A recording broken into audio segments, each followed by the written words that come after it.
Hello everyone, स्वागत है आपका हमारे चुलबुले से चैनल बहन्स पढ़ाई में। आज हम अपनी इंग्लिश लिटरेचर का ना बहुत इंटरेस्टिंग सा चैप्टर करने वाले हैं जिसका नाम है फुटप्रिंट्स विदाउट फीट। इतना ज़्यादा इंटरेस्टिंग है ना कि इसके ऊपर एक नॉवल भी बना हुआ है, एच.जी. वेल्स के द्वारा लिखा गया है। ठीक है, तो हमें वो पूरा नॉवल तो नहीं पढ़ना, लेकिन ना उसका छोटा सा पार्ट हम इस चैप्टर में पढ़ने वाले हैं जिसका नाम है फुटप्रिंट्स विदाउट फीट। ठीक है, और आपकी बुक का नाम भी फुटप्रिंट्स विदाउट फीट है। अच्छा, ये देखो कि इसमें होता क्या है, एक साइंटिस्ट होता है, थोड़ा पागल सा ही होता है वो एक डिस्कवरी करता है इनविजिबल होने की, कि मतलब सारी ह्यूमन बॉडीज इनविजिबल हो जाए, ऐसी कुछ डिस्कवरी करता है। फिर उसने बहुत ज्यादा ऊट पटांग काम किए होते हैं, तो उसकी हरकतें में हमें इस चैप्टर में पढ़नी है। ठीक है, तो शुरू करें इसकी हरकतों को पढ़ना। Okay, let's begin. चलो भाई। क्या होता है, दो लड़के होते हैं, घूम रहे होते हैं, अचानक से उन्हें दिखता है, रेत की जगह थी वो, और अचानक से उन्हें दिखता है कि अरे दो पैरों के निशान तो ऐसे से आगे बढ़ते बढ़ते जा रहे हैं, ये है किसके। फिर वो देखते हैं अचानक से एक पैर और आ गया, फिर देखते हैं अचानक से एक पैर का स्टेप और आगे, है किसका। और कोई इंसान उन्हें जाता हुआ दिख नहीं रहा, बस फुटप्रिंट्स बनते हुए दिख रहे हैं उनको। तो उन्हें समझ भी नहीं आता कि भाई ये चक्कर क्या है। ठीक है, तो यहाँ पर वही लिखा हुआ है, two boys suddenly notice few muddy imprints on the bare feet. और उसके बाद वो सोचने लग गए कि अचानक से लंदन की इन सड़कों पर ऐसा कैसा क्रिएचर घूमने लग गया कि ये सिर्फ हमें पैर पैर के निशान दिख रहे हैं और इंसान हमें दिख ही नहीं रहा। ठीक है, फिर क्या होता है, वो दोबारा सोचने लग जाते हैं कि ये बना कौन रहा है आखिर, ये जो फुटप्रिंट्स वगैरह हैं। ठीक है, फिर उन्होंने दूसरा फुटमार्क देख लिया, लेकिन अभी भी वो मैन मिल नहीं रहा कि भाई ये है किस इंसान के। ठीक है, लग तो इंसानों के फुटप्रिंट्स रहे हैं। ठीक है, फिर वो उन दोनों को उन इम्प्रिंट मतलब उन इम्प्रिंट्स को या फुटप्रिंट्स को ऐसे फॉलो करते हैं। ठीक है, फॉलो करते रहते हैं, फॉलो करते रहते हैं, करते रहते हैं, लेकिन अभी भी उन्हें वो इंसान नहीं दिखा हो। और एक्चुअल में वो इंसान कौन होता है, एक अजीब सा साइंटिस्ट। ठीक है, जो कि इनविजिबल हो चुका है। यहाँ पे देखो लिखा हुआ है, actually they were following a scientist जिसने एक डिस्कवरी की थी कि कैसे ह्यूमन बॉडीज को ट्रांसपेरेंट या फिर इनविजिबल बनाया जाता है। ठीक है, तो एक्चुअल में वो एक साइंटिस्ट का पीछा कर रहे थे। अब क्या होता है, उस साइंटिस्ट का नाम होता है ग्रिफिन। क्या होता है, ग्रिफिन। ठीक है, तो साइंटिस्ट लंबे टाइम तक काम करता रहता है ताकि ह्यूमन बॉडी जो है इनविजिबल हो जाए। ठीक है, एक दिन क्या होता है, उसने बहुत सारी ड्रग्स खा ली थी और जिसकी वजह से उसकी बॉडी इनविजिबल हो गई। और लेकिन इनविजिबल होने के बाद भी ग्रिफिन को फील तो हो सकता था, जैसे अगर आपको कोई ऐसे पट से मार दे या फिर आपके थप्पड़ सा मार दे या फिर आपको ऐसे टच करे तो आपको फील तो हो गई। ऐसे ही ग्रिफिन को भी इनविजिबल होने के बाद फील तो हो ही रहा था, चाहे सर्दी हो चाहे गर्मी हो। ठीक है, तो ग्रिफिन जो था वो बड़ा लॉलेस पर्सन था, कि मतलब कुछ भी कानून वानून को मानता नहीं था, जो उसके मन में आया वो करता था। ठीक है,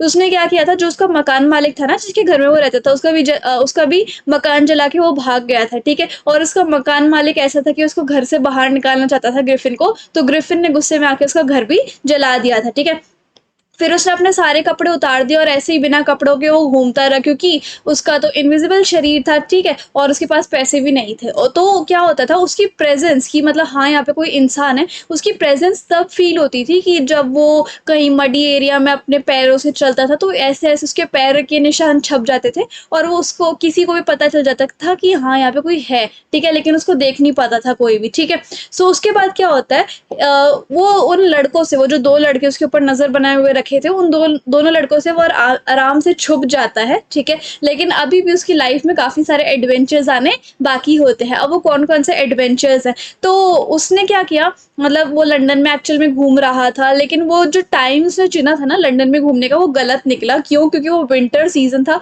और इतनी ज्यादा ठंडी ठंडी हवाएं चल रही थी, बस क्या ही पूछो, उसका बुरा हाल हो गया। तो उसने सोचा कि चल यार किसी स्टोर में ही चले जाता हूँ, वहां पे मेरे को गर्मी मिल जाएगी। तो जाता किसी स्टोर के अंदर, और स्टोर के अंदर जाता तो वो भी बेकार टाइम निकलता, क्योंकि स्टोर के क्लोजिंग का टाइम आ गया था। उस टाइम पे कोई भी स्टोर के अंदर नहीं था, सब तो फिर उसने थोड़ा सोचा कि चल यार मैं खाना खा लेता हूँ, नए नए कपड़े पहन लेता हूँ, और उसने उस चीज के लिए पे भी नहीं करा क्योंकि उसके पास पैसे ही नहीं थे। ठीक है, फिर वो दोबारा से विजिबल हो क्योंकि उसने थोड़ा बहुत कपड़े पहन लिए ना, ओवरकोट वगैरह, उसने शूज पहन लिए, ओवरकोट पहन लिया और एक टोपी पहन ली, लेकिन उसका ये जो मुंह था वो अभी भी दिख नहीं रहा था। उसने कोल्ड मीट कॉफी वगैरह पी ली किचन में, और उसके बाद उसने कुछ स्वीट्स और वाइन भी ले लिए थे स्टोर से, और उसके बाद वो रजाई में आराम से सो गया स्टोर के अंदर ही, और वो टाइम पे उठना भूल गया। फिर अगली मॉर्निंग क्या होता है, जो स्टोर के असिस्टेंट्स होते हैं वो आते हैं उसके पास, उसको उठाने की कोशिश करते हैं, हाँ जी भाई साहब क्या कर रहे हो। ठीक है, और और आपने तो थोड़ा नर्वस हो जाता है और वहाँ से भागने की कोशिश करता है। उसके असिस्टेंट्स जो स्टोर के असिस्टेंट्स होते हैं वो भी उसको परेशान करने की कोशिश करते हैं,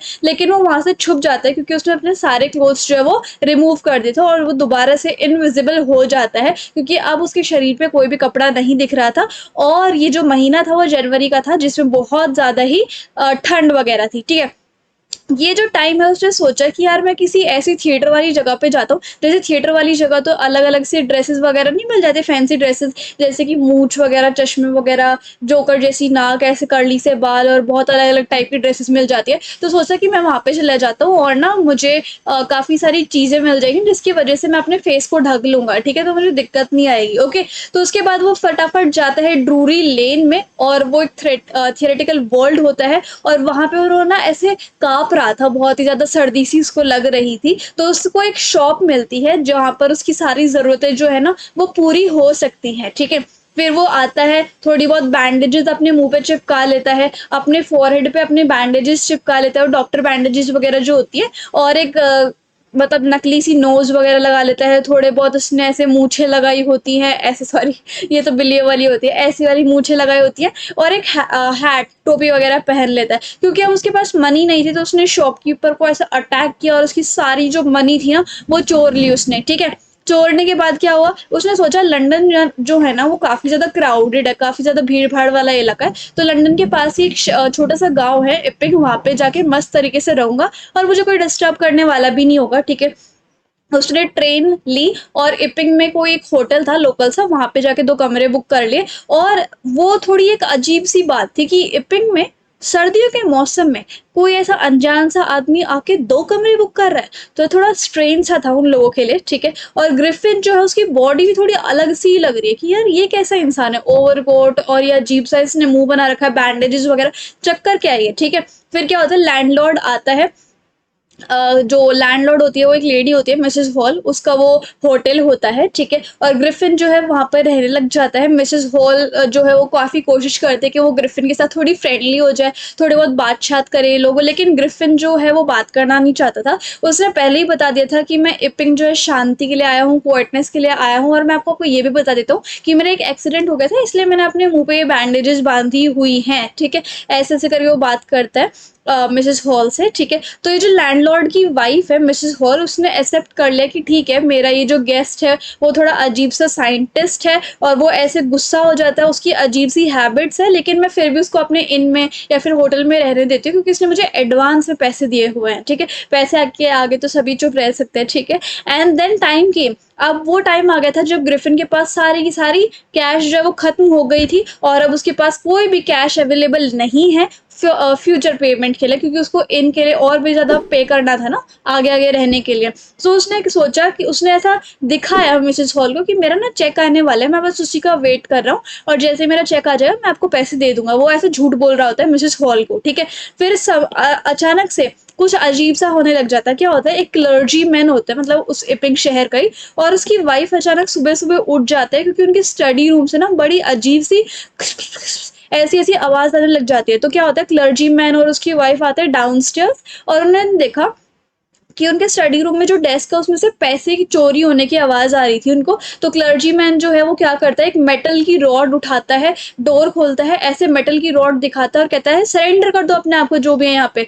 फिर वो सरप्राइज हो जाता है क्योंकि उसे कोई दिखता ही नहीं है आसपास अपने की, भाई आवाज तो यहीं से आ रही थी, ये क्या हो गया, कोई दिख ही नहीं रहा है यहाँ पे, ठीक है। फिर वो डेस्क के नीचे देखता है, कर्टेन्स पर्दों के पीछे देखता है, चिमनी के ऊपर तक जाके देखता है, लेकिन कोई भी दिखता नहीं है। और उसने देखा कि सारी की सारी जो उसकी सेविंग्स थी, जितनी भी उसकी मनी थी, वो तो जा चुकी है और कोई इंसान दिखा भी नहीं। और वो इतना ज्यादा वो कहने लग जाता है अरे यार ये तो एक्स्ट्रा ऑर्डिनरी अफेयर लगता है मुझे, और वो इतना ज्यादा शॉक में रहता है पूरे दिन, ठीक है, उस इंसिडेंट से। फिर क्या होता है, फिर अगला एक शॉकिंग मोमेंट क्या होता है, मिसेस हॉल के फर्नीचर जो है वो थोड़ा और अलग ही किस्सा होता है। उसी दिन क्या होता है, मिसेस हॉल जो है उसके हस्बैंड जो है वो जल्दी उठ जाते हैं और वो देखते हैं कि अरे आज तो ग्रिफिन का कमरा का जो ये डोर है वो खुला हुआ है, वैसे तो वो बंद रखते हैं, ये चक्कर क्या है आज, ठीक है। तो मिसेस हॉल जो है इस मौके का फ़ायदा उठाना चाहती थी कि भाई है क्या, देख के आती हूँ, इसके बारे में इन्वेस्टिगेट करती हूँ, ये किस टाइप का इंसान है, ठीक है? तो वो क्या करती है, वैसे तो जैसे ही मिसेस हॉल उसके कमरे के पास आने की कोशिश करती है, उसके कमरे में घुसने की कोशिश करती है, तो ग्रिफिन नाराज़ हो जाता है या फिर बहुत ज़्यादा गुस्सा करने लग जाता है। तो मिसेस हॉल सोचती है कि ये मेरे पास सही मौका है, उसके कमरे का दरवाज़ा खुला होता है, ज़रा देख के आती हूँ, कर क्या रहा है, ठीक है? तो जाती है इन्वेस्टिगेट करने और वो देखती है रूम में तो कोई भी नहीं है, ठीक है? जितनी भी उसकी बेडशीट्स है वो ऐसी अजीब तरीके से हो रखी है, ठीक है? और उसके बाद ऐसा लगता है कि शायद ग्रिफिन थोड़े ही टाइम पहले उठा हुआ है और उसकी जितनी भी बैंडेजेस थी मुँह की वो भी वहीं पे गिरी हुई हैं, ठीक है? और रूम के आस-पास ही सडनली क्या होता है, मिसेस हॉल के कानों में ऐसी अजीब-सी साउंड आने लग जाती है और ग्रिफिन की जो हेड जो कि बेड के ऊपर गिरी हुई थी, वो अचानक से मिसेस हॉल के ऊपर आके लग जाती है, फेस के ऊपर, ठीक है?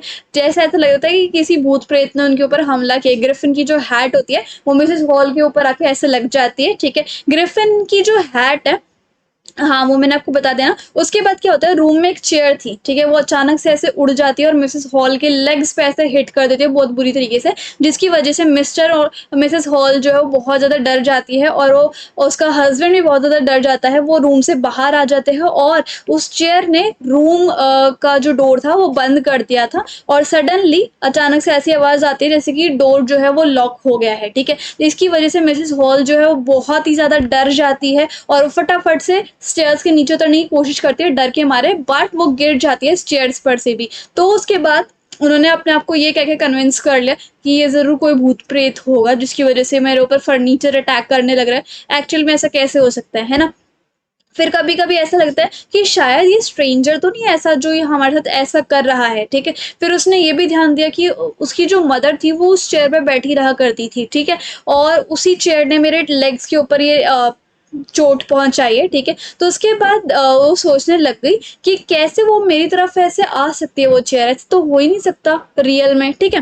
फिर उसके नेबर्स जो थे मिसेस हॉल के, वो कहते हैं कि शायद ये किसी चुड़ैल का काम है, विचक्राफ्ट का काम है, ठीक है? उसी ने ऐसा किया होगा तुम्हारे साथ, ठीक है? तो ये जैसे ही जो बर्गलरी की जो चोरी की न्यूज़ थी, जो क्लर्जीमैन के घर पे हुई थी, वो पूरे के पूरे मोहल्ले में फैल गई, ठीक है?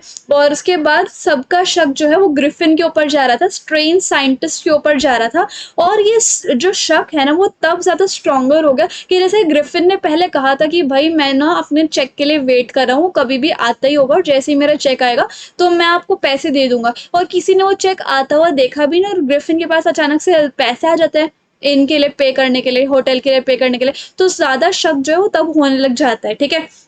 फिर क्या होता है, विलेज कांस्टेबल को यानी कि पुलिसमैन को बुलाया जाता है और मिसेस हॉल जो है वो फटाफट से ग्रिफिन के पास जाती है और वो उससे सवाल जवाब पूछने लग जाती है, ठीक है? वो कहती है कि जो तुम्हारा बेडरूम था वो तो खाली था उस टाइम पे जब मैं तुम्हारे कमरे में आई, ठीक है? और अचानक से मेरी चेयर्स जो है वो कैसे हिलने लग गई, तुम्हारी हैट मेरे मुँह के ऊपर कैसे आई, क्या चक्कर क्या चल रहा है, ठीक है? उसके बाद वो कहता है कि अचानक से वो एम्प्टी बेडरूम्स फटाफट से लॉक हो जाता है, ये हो क्या रहा है? तुम कर क्या रहे हो हमारे कमरे में? ऐसे-ऐसे करके, ठीक है? तो ये सब सवाल-जवाब सुन के वो जो साइंटिस्ट है, यानी कि ग्रिफिन जो है वो बहुत गुस्से में आ जाता है कि अरे!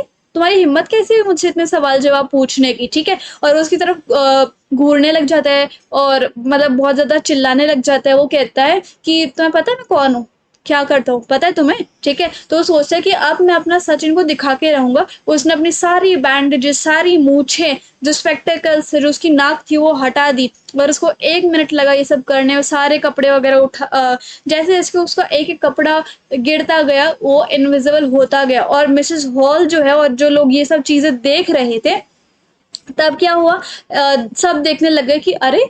ये तो ऐसा इंसान है जिसका सर ही नहीं है, जिसकी खोपड़ी ही नहीं है। He was a headless man. जो मिस्टर जेफर्स था, जो कि उस विलेज का कांस्टेबल था, एपिंग का कांस्टेबल था, वो सरप्राइज़ हो गया कि अरे यार! मुझे तो एक ऐसे इंसान को अरेस्ट करना है, जिसका तो सर ही नहीं है। अब मैं ऐसे कैसे अरेस्ट कर लूँगा उसको, ठीक है? तो फिर क्या होता है, जेफर्स जो है वो फिर भी अपनी ड्यूटी करना चाहता है क्योंकि जो मजिस्ट्रेट है वो चाहते हैं कि हम ग्रिफिन को अरेस्ट कर लें, नो मैटर उसका हेड है या नहीं, ठीक है? तो उसने क्या किया, as he through away more and more of his clothes, जैसे-जैसे वो एक-एक अपना कपड़ा उतारता गया, वो वैसे-वैसे ज़्यादा इनविजिबल होता गया। फाइनली जैसे ही ग्रिफिन ने अपनी टी-शर्ट उतारी तो सब के सब वो कहीं पे भी नहीं दिखने लग गया और जेफर्स जो था, मतलब जो कांस्टेबल था, वो उस इंसान को बहुत कोशिश कर रहा था कि मैं अरेस्ट कर लूँ, लेकिन अब वो कंप्लीटली इनविजिबल हो गया था, ठीक है?